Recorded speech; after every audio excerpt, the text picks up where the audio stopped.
pizza is the world's favorite food. I'm a pizza man, so you can imagine I eat a lot of pizza. This is the best breakfast I've had all week. But there are still so many styles I don't know about and so many cities that I haven't been to. Is this too much to ask for a New Yorker to eat it with a knife and fork? Pizza toast. Salud. You could really find great pizza all over the world. South Korea, making pizza with Mr. Pizza Hut. Who the hell would have thought? While eating great pizza is definitely a perk, it's the people that make a great pizzeria. He's been eating too much pizza, he's starting to slouch. I'm content. I found my niche. Seems like the American dream to me. Or American nightmare. I mean, it's all perspective. Honestly, there's so many great pizza cities in the world that I haven't been to, but first I'm starting in my backyard, Brooklyn.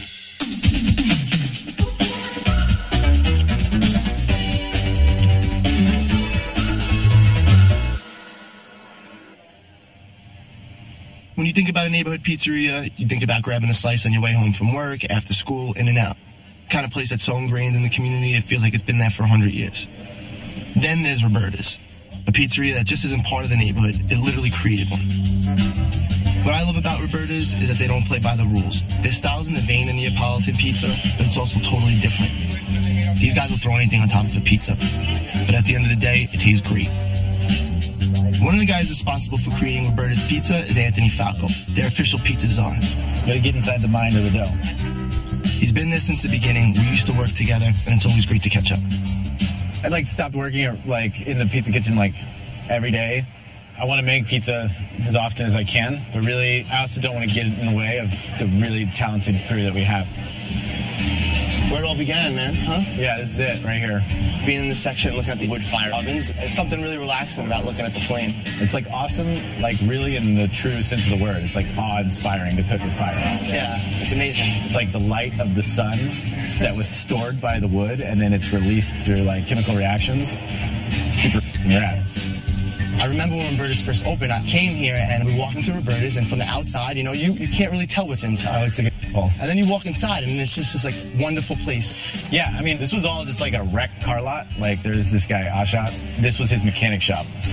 And then when we took it over, the cars came out and we just put a bunch of dirt down there. Started throwing parties in the beginning because we were all bartenders from before, and that's how we, attract business, is by throwing a party. And there wasn't really anybody in Roberta's in the early days, It was pretty slow. Right. Just to see what's happened around the neighborhood, it's been really wild. And this restaurant is iconic in my opinion because it came here and it changed the neighborhood. People moved to Bushwick and moved to this neighborhood specifically because Roberta's was here. Yeah, the real estate agents love to say, it's right around the corner from Roberta. There was no master plan of, first we're going to take over this building, then we're going to move, and then everyone's going to move to the neighborhood, and it's going to be, the next big thing. I mean, we're boiling water in the wood oven.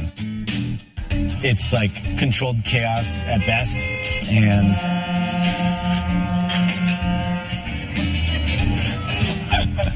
All right, we gotta go check this out, see what's going on out here.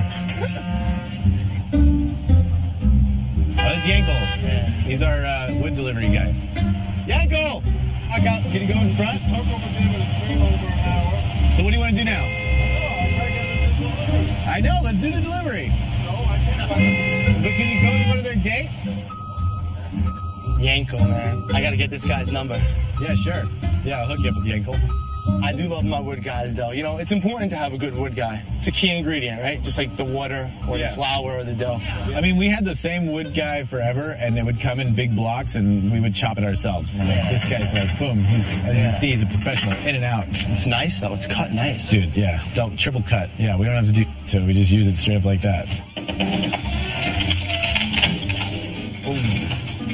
How long have you been delivering wood for, Yankel? Wood? For about 20 years. 20 years. So you know the business well, huh? He's the best. Let's make some pizza. Yeah, let's go make some pizza. When I think about Roberta's, one of the pizzas that comes to mind, of course, is the Millennium Falco. That was the second pizza that I got on the menu. I mean, and the story goes back to my Sicilian grandmother and the pizza that she used to make. And breadcrumbs are a crucial part of Sicilian cuisine. Since we're making the Falco, we're going to do a ladle and a little more than a half ladle because there's no mozzarella on this pizza. So you're not going to have the moisture from the mozzarella, so you put a little extra sauce so the pizza doesn't dry out. Yeah, exactly. So now the breadcrumbs, just going to kind of get in there into the saucy areas. And do you remember the first time that you made this pie? No, I don't remember much from the early days. It was a lot of drugs and drinking, and it just kind of happened out of the ether. But I mean, look at the beautiful leoparding on the side of these pizzas. I think is what Roberta's is sort of known for. Like, so the Falco is what it's all about, is this middle action here. It's not sauce, it's not breadcrumbs, it's like everything all come together. Right, it smells delicious. And a little more parm on the finish. The sausage is so good. The breadcrumbs, a little bit of heat from the pepper. I mean, it has all the things you want pizza to have. Pizza sets the table, and then everyone else is welcome to come and bring their part into it. Roberta's not like a little cathedral to pizza where there's one person doing their thing and you enter that place. I love to see people like Mark Iacono doing his thing. I got to take a pilgrimage to DeFara's, but we're out there trying to blaze new territory. Cheers. Cheers, bro. Yeah, man. Thanks for coming out. So there's New Brooklyn like Bushwick, and then there's Old Brooklyn. And these days, Old Brooklyn, it's just harder to find. But there's one guy that's working really hard to keep it alive. That's Mark Iacono. Mark is like the unofficial mayor of Carroll Gardens. Hey, Joe. You going up to the park? I'm gonna go grab some sandwiches. Oh, okay. All right. People like Mark is truly why I love Brooklyn. I'll see you later. He grew up here, everybody on the block knows him, and he opened up one of the best pizzerias with basically no pizza making experience. And if you're lucky, you'll get a ride in Chevy Impala. You do look like Junior. Uncle Junior. Chaperone Fedora?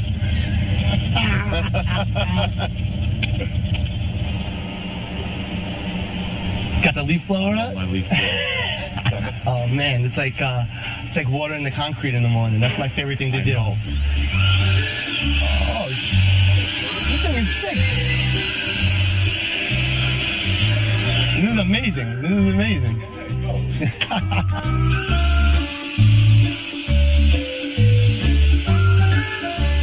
It's like therapy for me. It's my favorite thing to do. Beautiful.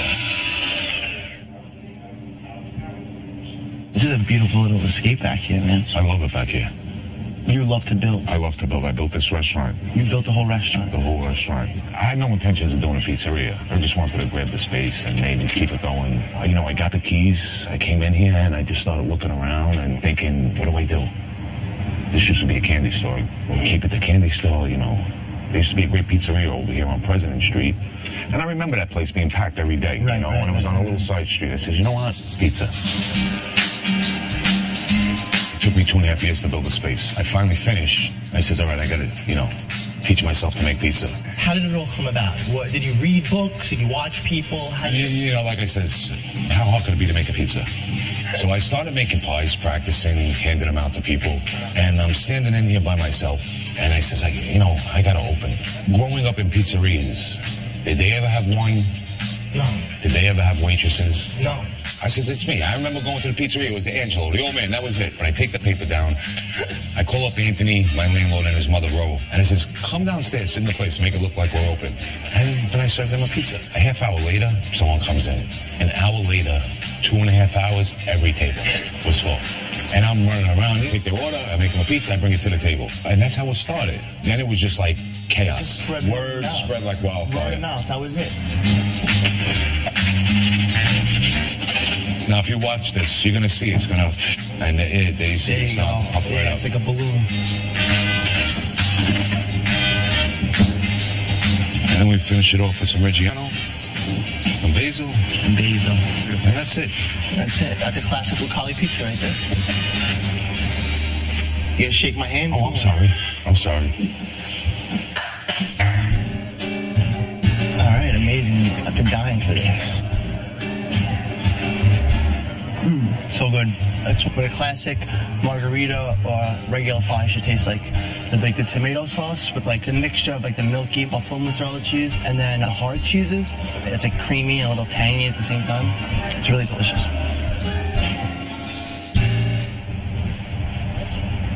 And that's where my dad was born, right above the fish store.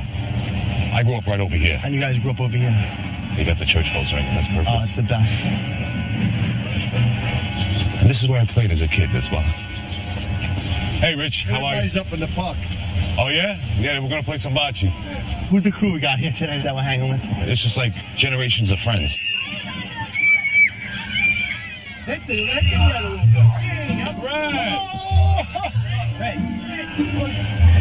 don't have no string? Yeah, string my finger there, Bobby. Hanging with Mark and his friends is like stepping into a time machine.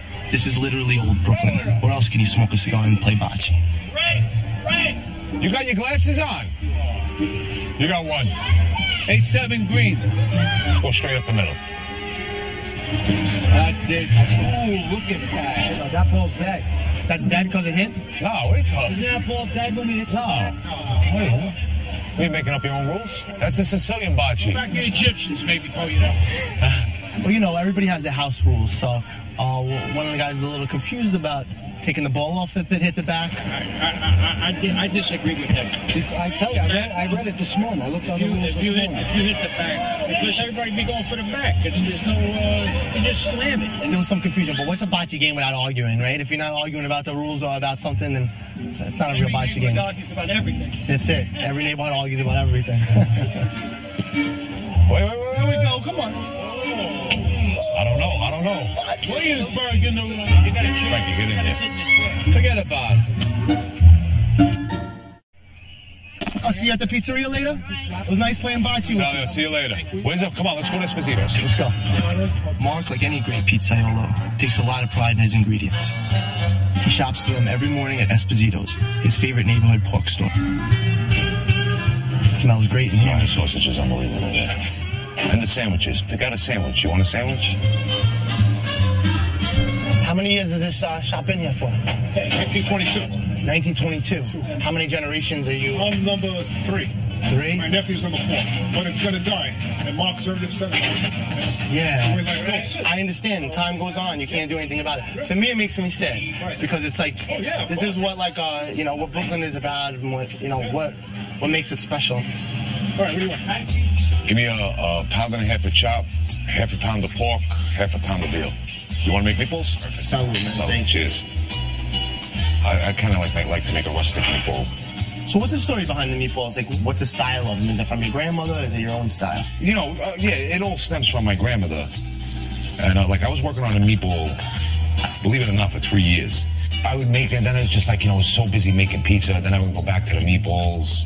Just a work in progress. Yeah, and then I would taste so-and-so's meatball, and I says, hey, that version, it's a great version. And then take all of them and put them together. And, there's a lot of going out to dinners and eating meatballs. Not a lot of restaurants make good meatballs. Well, I know how picky Italians are. With all your friends and all your cousins, when they come in here, do they all, love your pizza and love everything, or do they bust your balls out? I have videotape that I could show you. This is him stealing the meatballs. So it's just your prep guy down there. He snuck downstairs. My guys, they don't say nothing. Yeah, he's looking around. Bam, right inside a cup. Look at him laughing. This is me making him put it back. You don't want to give it up? No. The best thing is he swears he makes the best meatballs. That is funny, man. That is funny.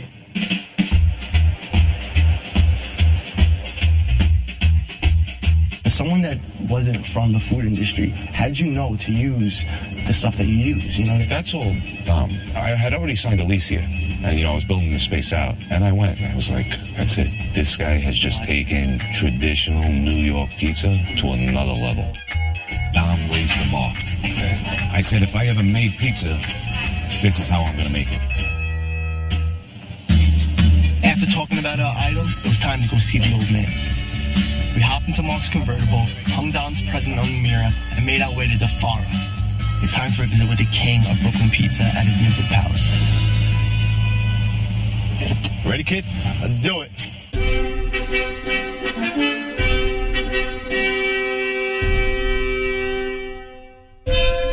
Dom, we brought you some gifts. Good to see you. Thank you. How's everything? And Dom, good to see you. You like super side, right? Yeah. We brought you some super side and some provolone. Not bad, right? Put them away because I'm ready to. Yeah. Dom's king of the one-liners and king of pizza. Dom's the Joe DiMaggio of pizza. You're Derek Jeter. Derek Jeter? Derek Jeter. I don't know if I'm handsome enough to be Derek Jeter. You're better looking than me. You're Derek Jeter. That makes you Mickey Mantle then. I'll take Mickey Mantle. Mickey Mantle. All right. All right, beautiful. Mickey Mantle. Beautiful.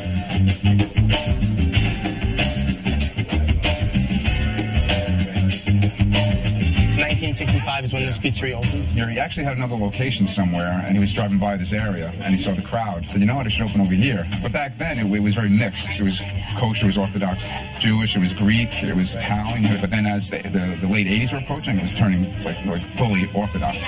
Everybody was leaving. He said to himself, I'm not going to leave. I'm just going to make like the best pizza I can make, which is like kind of a crazy business move, because everybody's like, what are you doing? Get out of here. And all of a sudden people started coming in from around the area. And then now they come from Japan, you know, like. Here we are 50 years later. Yeah.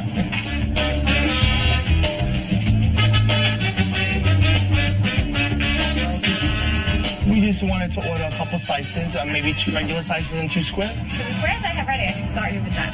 Okay, great. Thank you. Thank you. I'm excited right now, man. My mouth. My mouth is watering. Jesus. Look, this pizza has a nice amount of cheese and sauce on it, but it's still perfect crust on the bottom. This is by far the best square slice anywhere. Do you ever have a square here? I usually just get the regular slice. This is the hidden gem. And every time I come here, I think I make good pizza. Then once I come here, I'm like, okay, I guess not. When you come to eat at the Farrers, you should expect to wait.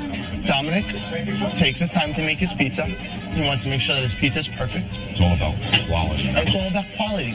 And as a pizza maker, as a cook, that makes me so happy that someone is that dedicated to their craft. Like, the commitment to pizza that he has is just unparalleled.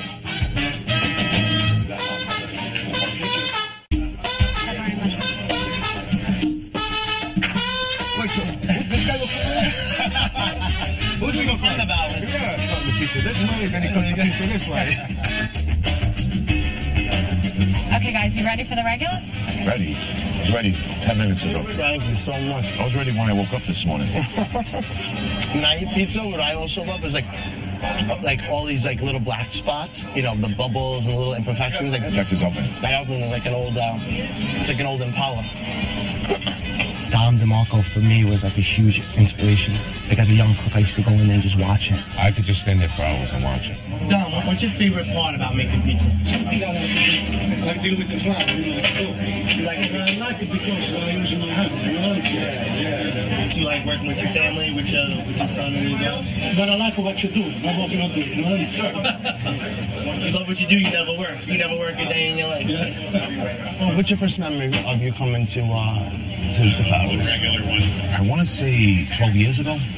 Before you opened, right? And I'll never forget Bernard. Like, I was like, this guy, he's out of his mind. He's taking the pizza trays out bare-handed, the pizza, you know, the Sicilian drink, sizzling hot. I was like, what's wrong with this guy? And I never forget biting into that first slice. And I was hooked. I was like, and you know, I always say Dom raised the bar, you know, when it came to pizza. It takes a special mind to do what he does, standing there all day long and for, you know, in one spot doing the same thing over and over again for 50 years. So that in itself, you know, it's a mind that is unique. This is what we're up to. French pie, pepperoni, and mushroom 2 times. Okay. Maggie is Dom's daughter. Like any family-run business, there's a lot of moving parts. Maggie and her siblings are the ones that are keeping this empire running. Did you guys see the Pizza Project book, any of you? What I love about this book is how it is regular people who worked so hard and did this, and it's their view of things. That's my dad, that's myself. My dad's doing mostly all the pizzas, but my brothers are good too, though. What my brothers have that my dad doesn't is speed. They're faster. When people ask, did he teach you how to make pizza? Do they really believe that we know nothing? That we are just behind this counter, not paying attention? That we didn't dedicate our time to this business as well? That we know nothing? I don't know what's in the sauce. It's hysterical. I read that, and I thought that was fascinating, actually, because you always hear stories about Dom, and Dom is the only guy back there, and he's the only one making pizza. For the most part, he did it up until recently as he's slowing down, which changes have to happen. Even sometimes I have to coach my dad into working because he's not up for it, or any of us. I'm sure we love and hate what we do. But he seems to me like the type of guy that will never retire, right? No. He comes into work. He pushes himself as best he can. We have a plan. We create the team. When he just walks away from the line of people, which he does, in the summer it happens a lot. When he's just like, I'm tired, and sits down, I already have the backup plan. I've learned just create a bigger, better team, and then we'll be able to never give up. Carry it on, and you'll never give up. And you'll take those same qualities that your father taught you and continue to carry on the Fire's name for as long as you possibly can. That's the plan. I'm one of 7, and we have families, and so there's a lot of people that dedicate their life to that store. Bob, can you sign my T-shirt? Yeah? Yeah. Wait, by the heart. Over the heart. Over here. Me too. I'm gonna frame this and put this on my wall. Yeah, that's hanging in my pizzeria. Thank you, Dom. Thanks, guys. All right. See you later. Have a great day, Dom. Thank you very much. See you guys. Ciao. Piacere. Don't forget the cheese. Enjoy. No, I don't. Hot dog for you. Try to come by one night, please. I don't. He signed our shirt. Sign our shirts. With the Farrah groupies. Dom's a rock star. I was gonna make him sign my chest, but I can't hang that in the pizzeria. They should put like a little sign underneath Avenue J, also known as the Farrah's Boulevard.